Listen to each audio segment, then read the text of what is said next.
Thank you so much for joining me in this interview. I really appreciate you taking the time. Could you please introduce yourself and your channel? Yeah, sure. My YouTube channel is Bobby Broccoli, but my real name is Kevin.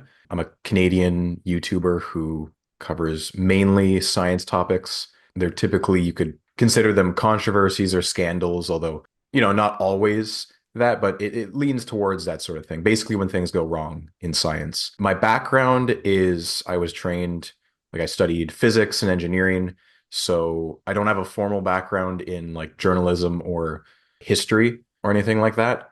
So I mainly got my start in this from I was studying these sorts of things in school.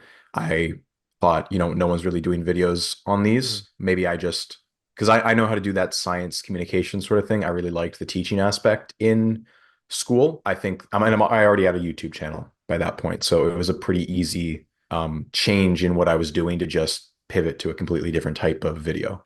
I really like the point that you made about the science communication aspect because obviously one particular feature of your videos is that in order for your viewers to understand the scandal or the event and appreciate the details, to some extent you have to communicate the science behind it. In particular, for example, your last two videos on the cold fusion scandal. And in order to get people to appreciate actually what was going on and why there was so much controversy, and in fact, why at least initially people gave it half a chance, you had to explain some of those concepts.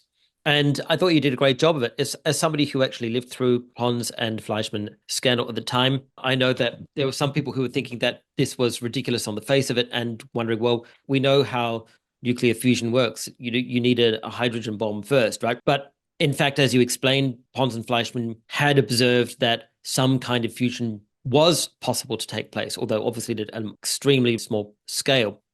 And the question was, well, could that be scaled up in some way? And so there was at least some kind of theoretical basis. And as you demonstrated, they extrapolated wildly from their extremely small sample of data. And of course, that turned out to be wildly inaccurate and unjustified. What I particularly liked about those videos, the ones that you've made so far, I know there's going to be a third one, which I'm looking forward to, is that you described the tension between the two fields, chemistry and physics. And what I really liked was the fact that this helped explain how this all came about. Because from a chemistry perspective, Pons and Fleischmann, observing that some kind of fusion reaction could take place at near room temperatures, shall we say, at least not superheated temperatures, extrapolated from that it could be possible on a larger scale. Whereas the physicists already knew this was dead in the water. It just could not happen because they understood, firstly, this couldn't scale up. And secondly, they realized that if it had worked, there would have been thermal and radioactive byproducts, which would have been not only extremely obvious, but incredibly lethal. And so they knew from the physics that it just couldn't actually work. And I thought it was a great demonstration of how interdisciplinary work is of great value and how people can get led into dead ends if they approach a topic from outside their area of expertise. But I thought it also helped explain why cold fusion actually gained so much traction initially. It wasn't just that people were really excited about this. There was at least some theoretical basis for it. And I thought you explained that very well. In fact, you explained it to an extent that I didn't actually even understand previously. And you did so very efficiently. And I really appreciated that part of your video. In fact, in all of your videos, that's something I have noticed in particular. The cloning video, for example, the South Korean cloning scandal video, again, you explained the science in a manner which was extremely accessible. And that's one of the reasons why I like watching your videos, because you go into that detail and you make the science accessible. And the science is an important feature of the story. I like the fact that you don't turn them just into history videos. The science is actually there in the forefront. Likewise, with the super collider, well, not a scandal, but the super collider plans, America's super collider plans, you explained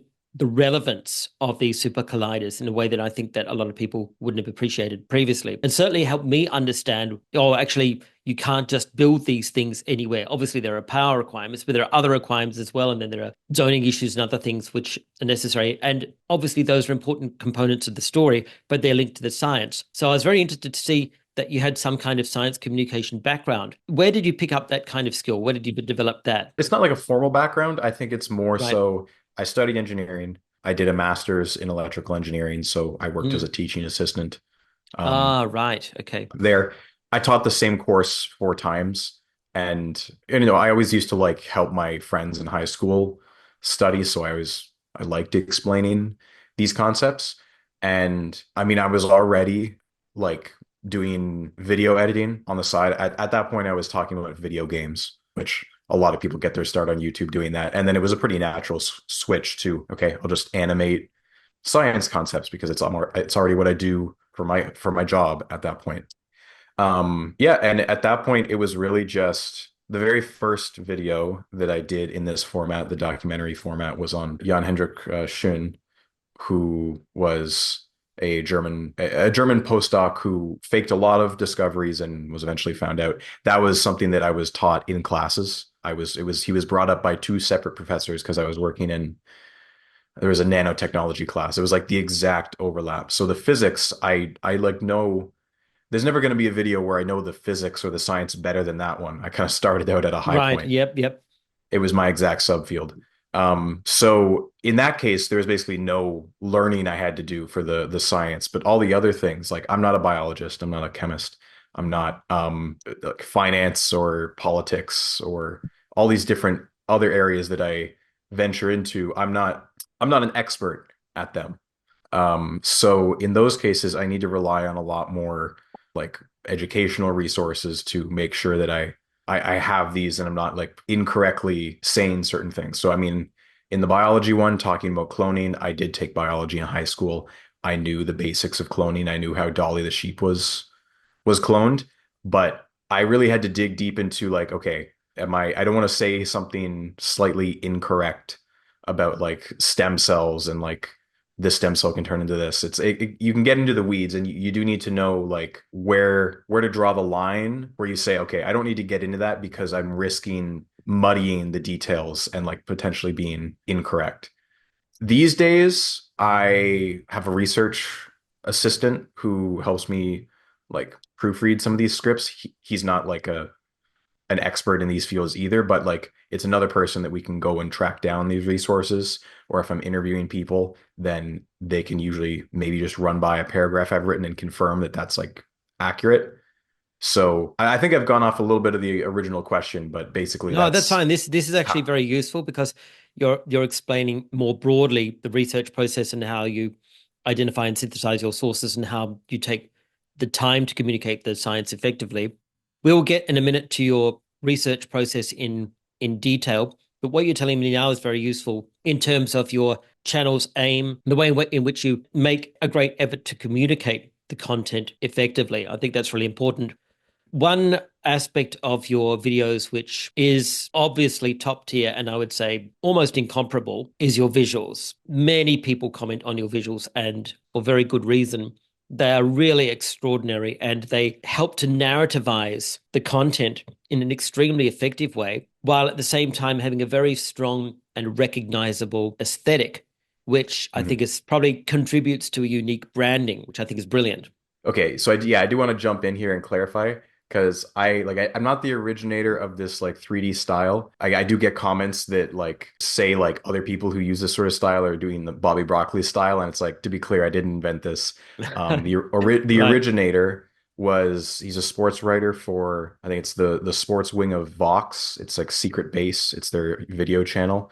It's John Boyce. He's been doing this at least for like 10 years. He would make these videos that use Google Earth to animate videos about sports statistics. He called it like the series was called Chart Party at one point, where it was just like he would make charts about different sports topics and you move through a map and it's almost like a 3D right. PowerPoint. And like I think he like just completely invented this Mm, format. And the very first series I did on this, I kind of reverse engineered how he animated in Google Earth, which right. is not a program that's designed to do that. I don't know how, Yeah. like he's a wizard.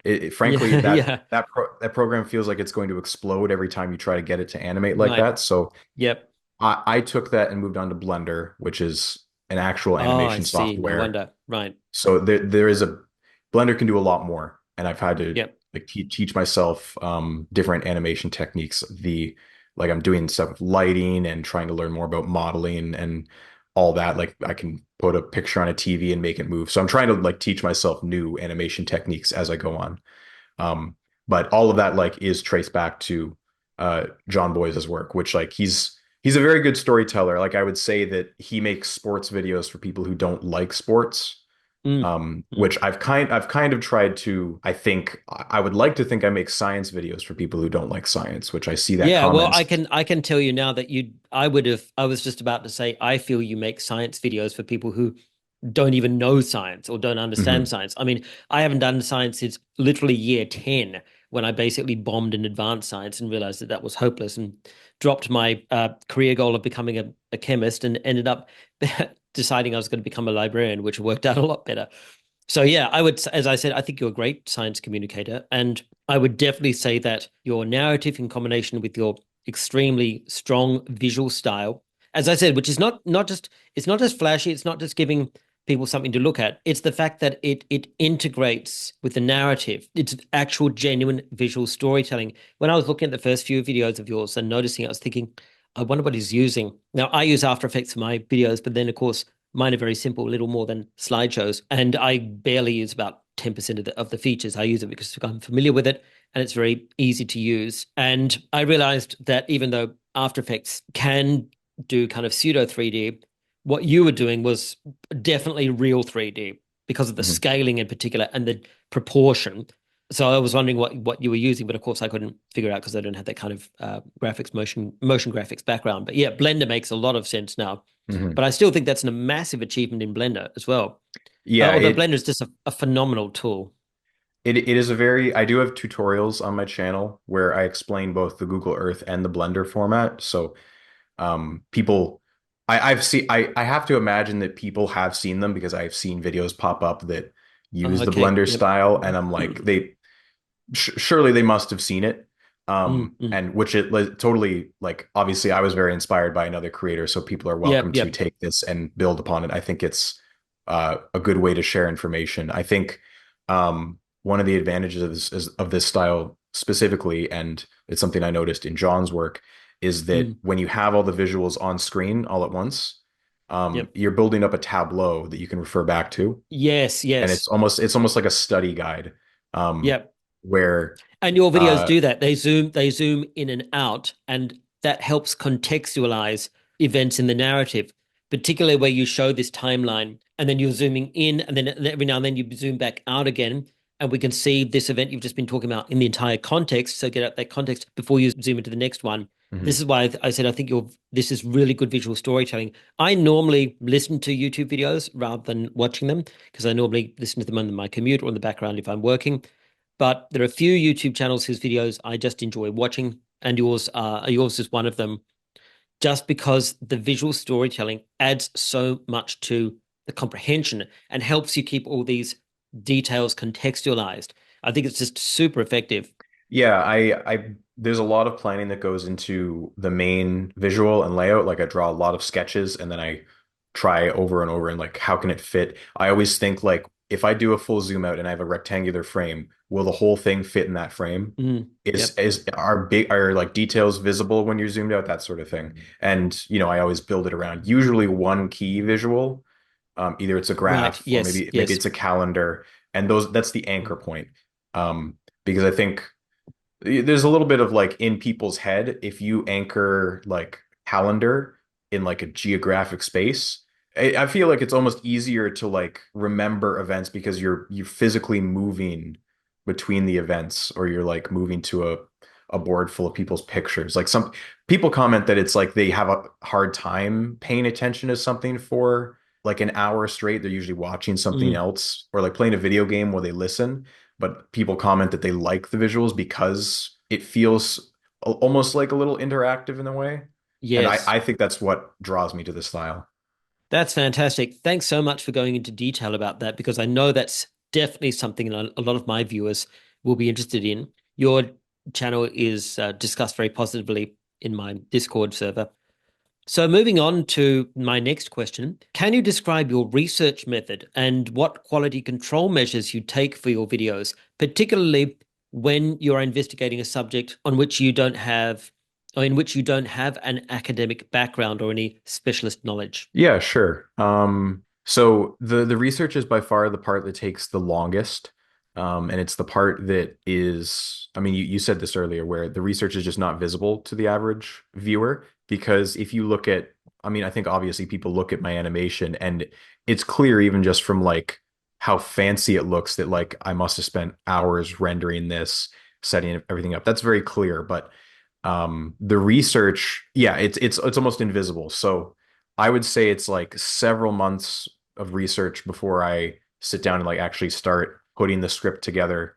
And then really it's just like probably another month or two to get the rest done. It's like really that lopsided. So I guess I'll start at like where the research usually begins.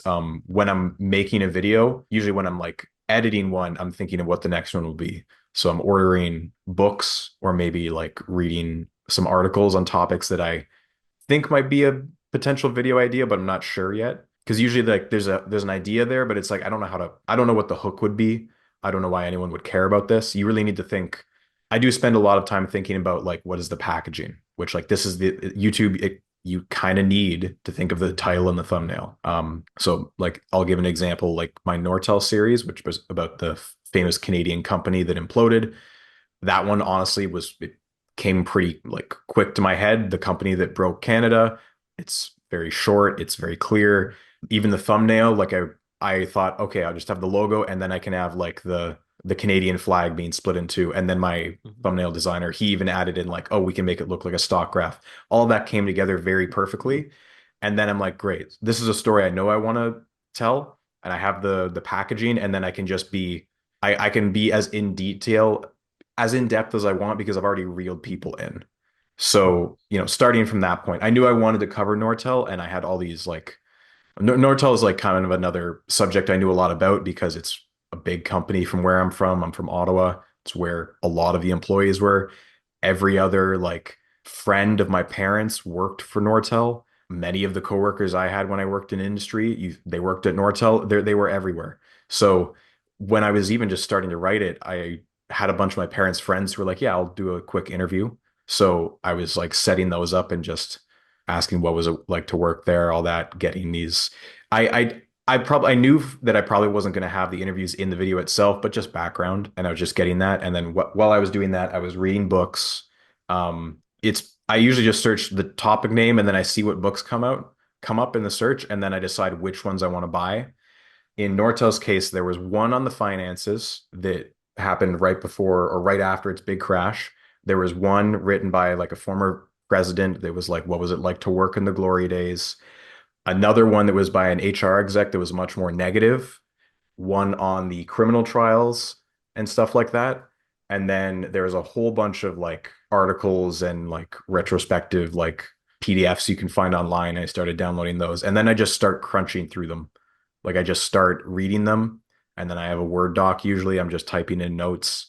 Sometimes I'll write full paragraphs that are pretty much what you see in the final script. I just don't know where in the final script it's going to go. I just know that it's like this is a key point. Um, and once I've like read a bunch of those books, I really just like I start writing chapter titles almost, which I used to like have more explicit chapters in my videos. I used to make a big song and dance out of like here's this title and like a new section. Mhm. I don't do that as much anymore, but I do keep it for the writing phase because it helps me structure the video because I'm structuring it with like, three acts, there's a climax, there's a lull.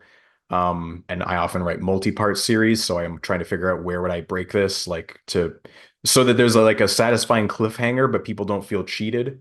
It's there's a lot of Yes, yes, juggling. that's right. I felt that actually, particularly at the end of the first video of the Cold Fusion series, I thought you paused it at a really good point, Hmm. and that's something that, yeah, I would definitely agree that you've mastered the art of the gentle cliffhanger, which keeps you in suspense but doesn't feel like you've been robbed of anything, because you do actually foreshadow very effectively without, I think, just teasing. You Hmm. do actually tell people what is kind of going to come happen next, although you don't give a lot of the detail. So I think that really helps.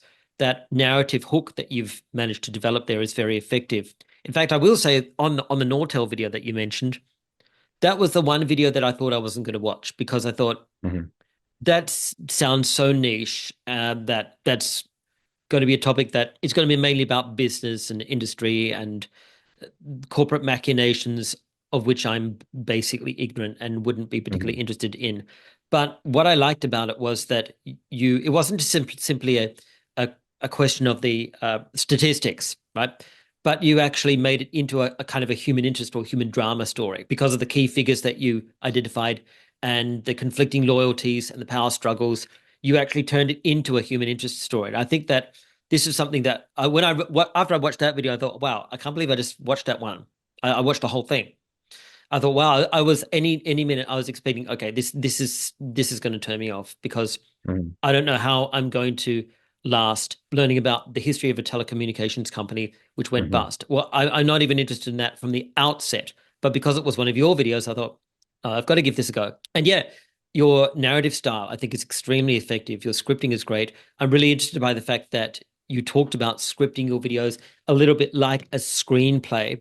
I've Yes, I taught yeah. literary analysis myself, so I really appreciate the techniques that you're talking about. And I really would say that you execute them very well. As I was saying, I think you've mastered the art of the soft cliffhanger, which doesn't overpromise and at the same time doesn't make people feel like they've been robbed at the end or doesn't end with like a sensational hook which you're not going to pay off or which you can't pay off. Mhm. So yeah, I really think that your visual narrative style is very strong, but also your scripting is excellent. And the fact that you actually made me interested in watching the Nortel video, I think was an achievement in itself. Yeah, so I guess more to kind of build off that point, one of the things that makes the research process so long is that there's a lot of topics that I research and then, they don't get made into something or I abandon them or I park for like a year because there doesn't really feel like there's a strong central like arc or Yes, lesson that I'm yes, trying to convey. Because to give an example, the very first, like my first series was this guy committed a lot of fraud in his research papers. Everyone said he was going to win a Nobel Prize. He got caught, and that's very dramatic and like it's like a true crime kind of narrative. And that's the one yes, that I got right. I got big on. And then I kind Yep, of did another one in that style. And then by after the first two, basically a lot of people kind of almost knew me like as I'm the academic fraud guy, which is not a bad thing right. to be if I make Yep, they're popular videos and I could keep making sure. them. Yep. But the thing is, if you go to like the list of the top 10 most retracted authors of all time, everyone's saying you should do this person, you should do this person. It's like there's Mhm. nothing really new there because it's if the guy with the most papers retracted, it's like he was like an anesthesiologist. It's like he didn't do anything different. It's just he Right, did it on right. a massive scale. There's nothing like Yep, yep. it would just be a recycle. There's nothing new that I'm Yeah, really no, you teaching. nothing And unique. Yeah, so it's like, okay, well, I probably shouldn't cover that because then it's just going to be like every other month I'm just doing a new person on this list. And I actually parked the subject of Viktor Ninov, who faked an element on the periodic table, mhm. because I didn't know like how I could really write an engaging narrative about him because I was like, well, he only faked one paper, whereas this Right. other guy faked like dozens. So like it's Yeah. on like from a sheer numbers perspective, it's less interesting. There's not as much to talk about. But that ended up being my most popular video to date That because that is one of my yeah. all-time favorites. That is one of my all-time favorites. Just the sheer narrative storytelling in it, the human interest, the Mhm. drama. Yeah, it was Well, and I needed to find an angle where I yeah, the hook. basically, Mhm. I picked up a book by Kit Chapman about the element race between basically, for primarily it was the U.S. versus the Soviet Union for a while, Mm, and that basically giving that as a backdrop in the lead up to this fraud is what was missing from like my initial attempts at trying to write something about it, where it's like here's right. a whole century of competition and Mm. like advances in science where it was almost blown up by this one guy who just decided one day he was going to fake data for no reason. I think that's really what was Mm. missing. Right. Yeah. Yeah. And then again, getting back to your gift for science communication, again, that was another video in which the an appreciation of the narrative and in fact getting people engaged with the narrative actually requires them to understand something about what's going on here scientifically. And Hmm. I was intrigued because yeah, I knew about the periodic table of the elements. I was taught in high school, though obviously I've forgotten nearly all of it. But one thing that had always puzzled me was like, and I know we were taught about this in a very basic way in high school, but again, I was not great at science ever. So I was thinking, what does it even mean to make an element? Why are these Hmm. elements? How does this even work? And I thought you explained that extremely well. And you also explained not only the process in a comprehensible way, although I wouldn't dare try and repeat it right now because I'm sure to get something wrong, but the fact that you explained the rules, as it were, the guidelines, the controls by which scientists use to establish that yes, this is legitimately an element. This has been legitimately created. And again, that Hmm. was an essential part of the story. Without that knowledge, then the whole narrative collapses because the whole point was this is intriguing due to the fact that he looked so convincing despite all these Hmm. controls. How was he doing it? And one of the great things about that whole narrative was that one of the reasons why he was getting away with it was because, yeah, people actually weren't checking so much. Hmm. And there were all these controls, but they weren't really being applied very rigorously. And one of the reasons for that, of course, was the competition, and people wanted him to be right. They wanted to keep ahead. Yeah. Yeah, and that was an intriguing part of the entire narrative. And of course, was one thing that I think your videos are very good at humanizing science and demonstrating that it's this endeavor, this human endeavor, which is almost unique it's almost Promethean, right? In its Hmm. aspirations. It's held up as the pinnacle of human achievement. And it's the thing we try to do to a humanly high degree of accuracy and objectivity, but we can't. We're flawed. We're essentially we're never going to reach the peak of what we aspire to. Hmm. Always these human dramas are going to be in there in the background, and it doesn't say that, of course, that doesn't discredit science as an Yeah, endeavor by any means, but it just shows how hard science actually is. yeah, I mean, I think that is a through line of my videos where it's I do get the occasional person who will watch my video and they'll say, "Oh, that was a great video. I can't wait for your video on COVID or Oh no, like yes, climate change or like right, 5G." And it's like it's a misunder I mean, I think I try and do my best to not humor that type of person and yeah, very like much so, welcome yeah, them into my audience. Because what they view what I'm doing as this is why we shouldn't trust the science yeah, as like a slogan because, yeah, they see these cases of scientists committing fraud and getting away with it for a long time. And I think that what I'm trying to show is that science is, like you said, human and humans have flaws, but ultimately these are the people that got caught because people did the right thing yes, and they did track exactly, them. that's right. So it's like eventually the system comes back and it Self works. corrects. Mm. There's probably a lot of ways we can improve it and it still needs to be fixed, but I don't think the takeaway is that science is broken and we should distrust authority. Yeah, I totally agree. And that's one thing I do like about your videos. They do have a very strong element of supporting science and Hmm. demonstrating that science as a human endeavor is highly vulnerable to human foibles, but at the same time, it has robust self-correcting mechanisms which do ultimately work. Hmm. It's the same with peer review. You know, about at least once a year, somebody writes an article talking about how peer review is broken. It's such a waste of Hmm. time. And absolutely, it has issues. We all know that the peer review process has issues. But ironically, most of those issues are not really systemic to peer review itself, but rather the environment in which it's in, this competitive capitalist environment in Yeah. which it's in. And so it's actually it's already operating, an ideal system is operating under highly suboptimal constraints. And at the end of the day, it's about the best we've got. It's about the Yeah. best we've got. And in the long run, it works. It does work. And I think Yeah. that's something I think your channel does very good. Well, There's definitely an ongoing theme in many of them where the impetus for the fraud or someone doing something unethical was almost always like economic pressures. They were at risk of yes, losing their job, they were at risk of right. losing funding.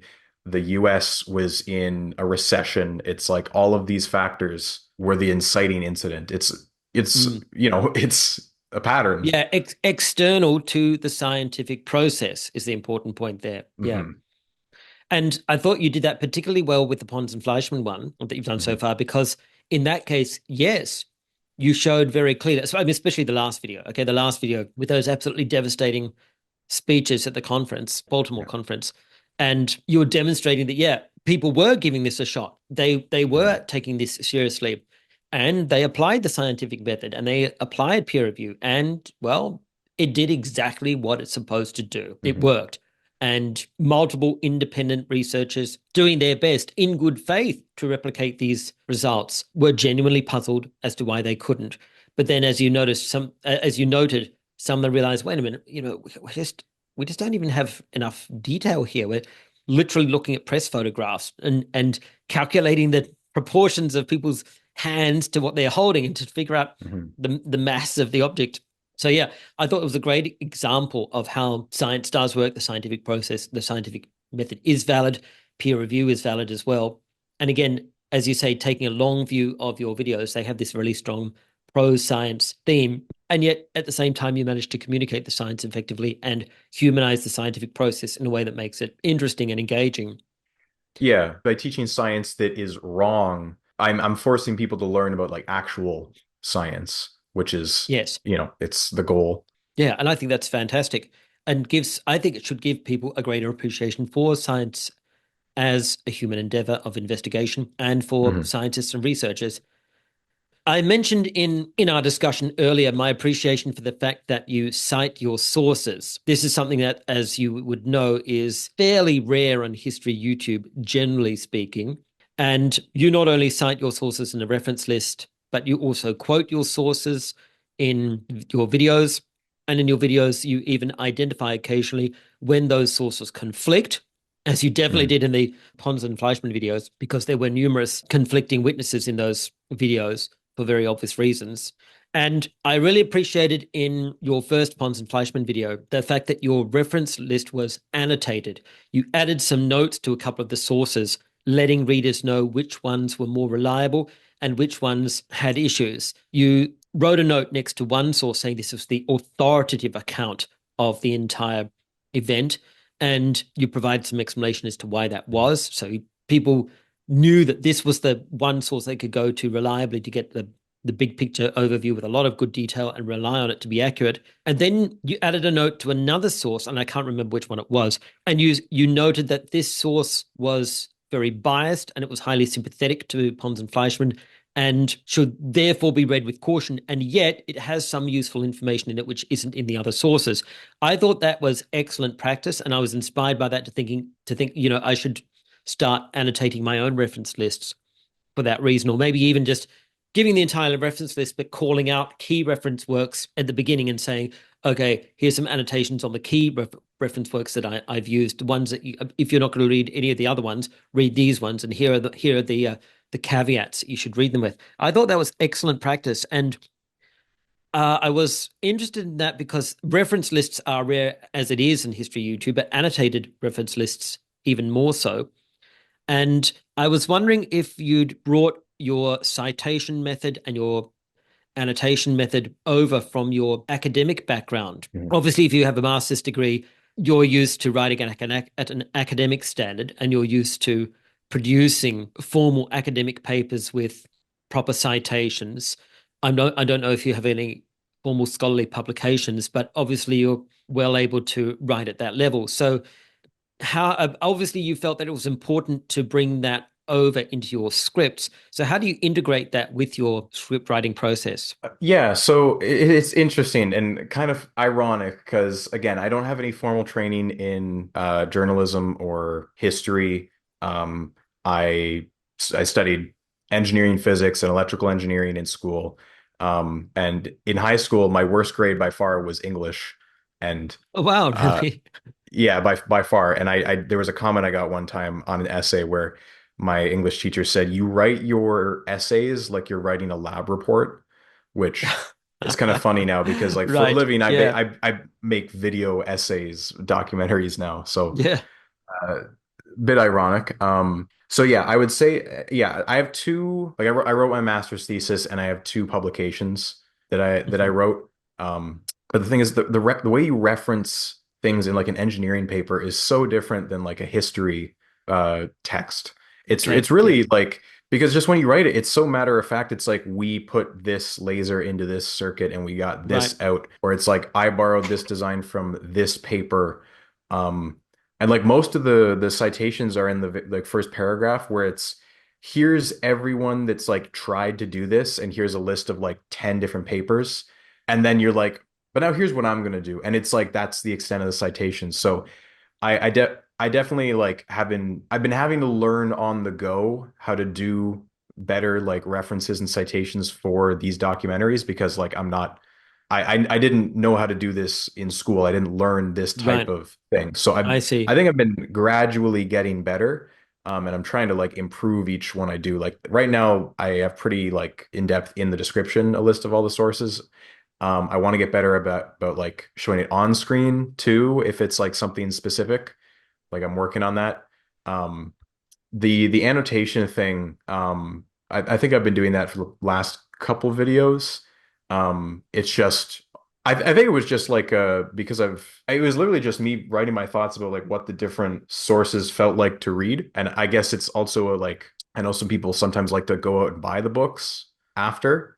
So I like to recommend like which book, if they're gonna buy like one book, which one should you read? So like in Cold Fusion's case, I'd probably recommend Bad Science by Gary Taubes, which is both like the most authoritative, but it's also like pretty readable because it's like got the human elements. Mhm. Um, some of them, and then I like to say this one's very good about the science, but it's like kind of dry. This one was the earliest source, so it's got some things wrong, but like it's also really good on these specific things. And in particular with the cold fusion thing, more than any other subject I've really covered so far, is that I think the general consensus in the scientific community by far is that cold fusion is not real. It's mostly a hoax. Not a hoax, but like it was wishful thinking and didn't pan out. Right. There Yep. is, Yep. however, a very strong minority who still believe it in some capacity. They might not call it, some call it cold fusion still, some don't because they're like, well, we've given it a different name. Yeah. It's not actually, they've moved the goalposts. It's very Right. I splintered, so see. it's very hard to pin down. Um, And and I knew the old branding's got a very bad reputation, so not a good idea to keep using that, right? Basically, yeah. And so cold fusion, I mean, you can see this with a lot of different subjects, but cold fusion is kind of notorious for this.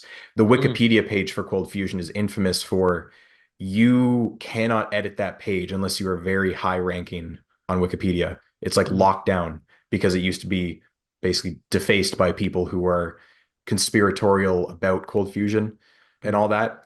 And many books have been written basically alleging a cover up of the scientific community as a whole, either people working in hot fusion, people working in big oil, the government, yes. the Defense Department, whatever like organization you think is trying to suppress this.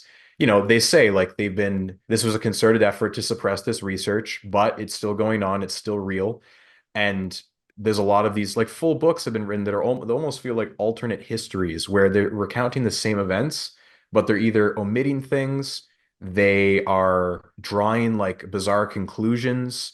It's just hard to explain. It's like reading the one book by Stephen Cribbett that is the one I said was really good on certain things, but like, very biased. He has very clearly done a lot of research over the years. He's a believer not in cold fusion, but like some related phenomena, low energy nuclear reactions, and he's convinced himself that it was all like Pons and Fleischmann were smeared. And he's talked to people who were there. He's gotten old TV news like footage, and he's watched footage that has never been like posted online. Like he has a Mm, YouTube channel that he has so much footage that I've never seen anywhere else. And he's the only person who I've seen like talk about some of these sources. Like there's some full quotes in the video that I cite that like it's because he had a clip from like the whole presentation that he watched and he put in his mm, book, and I was able to cite that. Like, mm, but his view on it is so distorted, and it's really challenging to read a book like that where you've read like all these other books that there's these contradictions, and trying to sort that out where it's like, where is he right because he's clearly done all this good research, but where is he twisting things? yep. So that was a major challenge with this because I could have gone down a rabbit hole. I could still be researching this if I truly like went down that rabbit hole and tried Mm. to read every single book by people like him. I really appreciate you giving that example because it demonstrates the thoroughness of your research process and also touches on a topic which a number of other people I've interviewed have discussed, and that is how to identify reliable sources, and in particular, what to do when sources conflict, and how to read sources critically, extracting or identifying first and then extracting the facts from them, while at the same time avoiding the misleading statements and those statements which, if not non-factual, are simply insufficiently substantiated to be reliable. So it's really great to hear you commenting on the thoroughness of your research and the extent to which you attempt to synthesize your sources in order to arrive at a factual narrative, particularly on an issue like this, which is clearly so politically charged, and also to some extent, I guess, maybe ideologically charged. Some people with this conspiratorial mindset, obviously, Hmm. typically derives from somebody's personal ideology and Overlap with UFOs, 9/11 trutherism. right, It's yeah. hidden technology, and yeah, right, exactly. Yeah. So I'm really appreciate the detail you've gone into about your research method. Well, this has been a fantastic interview, and I really appreciate all the time that you've given me.